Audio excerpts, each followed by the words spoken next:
On January 6, 2012, the Jaguar XKR was added to Need for Speed World.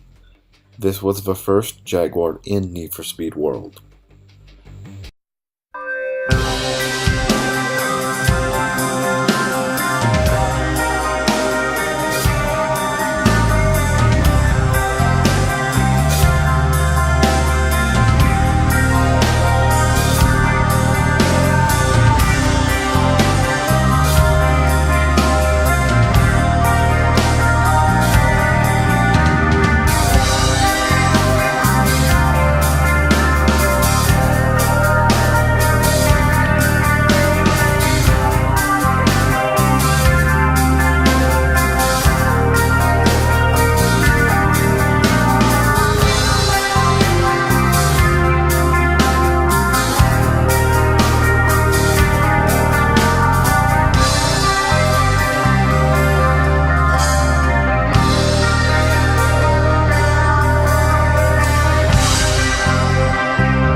When it was first released, the car was brushed aside by many players, and it had underwhelming performance.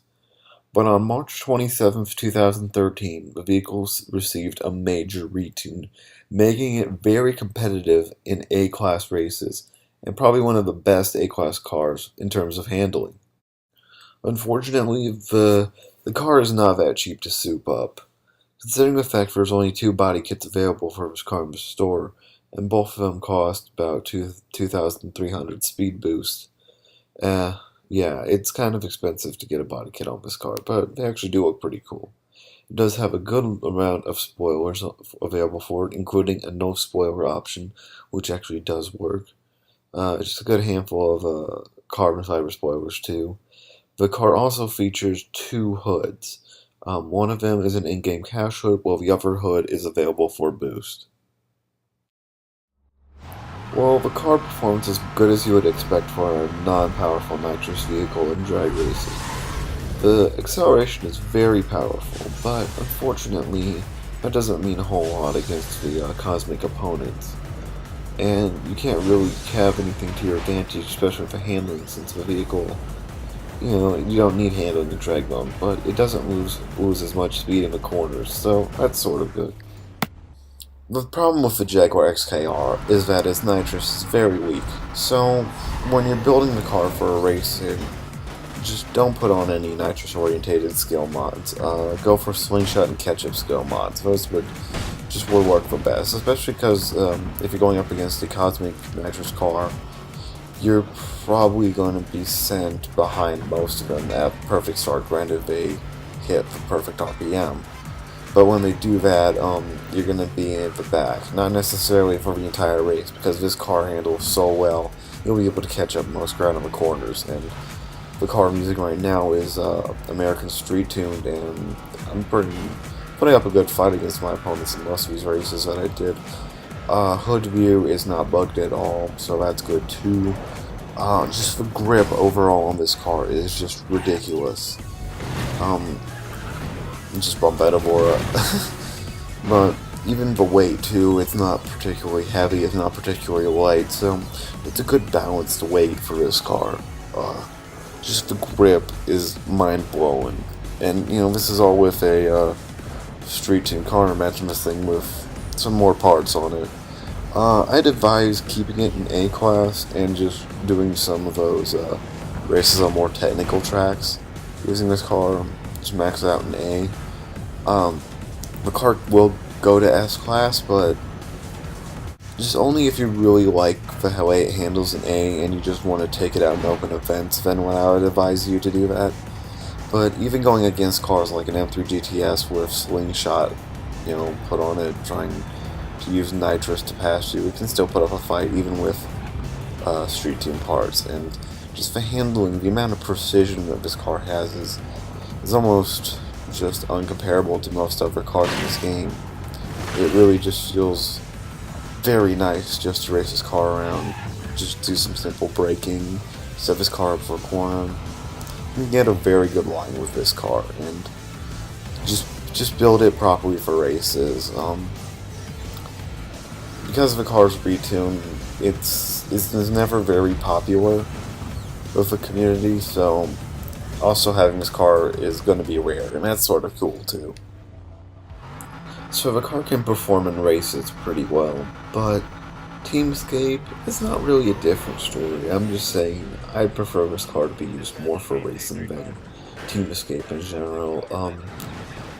Because the car's insane amount of grip, it's able to really avoid roadblocks, rhinos, almost anything, fit through tight spaces. So you won't have much trouble avoiding just the cops in general in this game mode. And the problem is that, like I said, it's not particularly light, but it's not particularly heavy. So heavier opponents, bigger roadblocks, rhinos, that kind of stuff, that will really slow you down. But luckily, you're able to avoid it all, so you won't really have to deal with that much stuff. And again, since this thing is only street tuned, you can have a little bit of issues, especially with how fast these freaking cops are on high stakes, like that one. Just can't get past it, but they normally wouldn't give me this much trouble, but the car isn't really tuned that much, so it's just worth noting. Again, you gotta do that trick where you make the cops hit the little block in front of you. But yeah, you see me hit the back of a rhino, and it sort of brings me to a rather slow pace. And I think I have to use a pursuit power-up, Team Escape power-up here. Yeah, I do. But, overall, it is just fine in Team Escape, but I'm just saying it's a waste of its potential to build this thing for Team Escape. It's definitely a racer. Just definitely a racer. Like, this thing handles like it deserves to be on the track, so I'd treat it that way. But it is your choice if you buy it. The XKR is just a really fantastic car that I just like. I like using it in races. I like using it because it's one of those cars people don't really expect. Like, going to A-Class, you're going to think Z-Tune, both types of 911 GT2s, that kind of stuff. But, you get into a Jaguar XKR, you might turn some few heads, and it's pretty much impressive when you go and kick ass and take names using this car. So, is the Jaguar XKR worth it? I say it definitely is worth it. If you ever get a chance to pick up this car, I suggest going for it. Whether you save up your boost, already have an awesome A-Class car, or anything, this car is really worth it. Just the handling in general is enough to put it in the top ranks of A-Class. And besides, it's fun fighting for a victory rather than just spamming knocks to get it.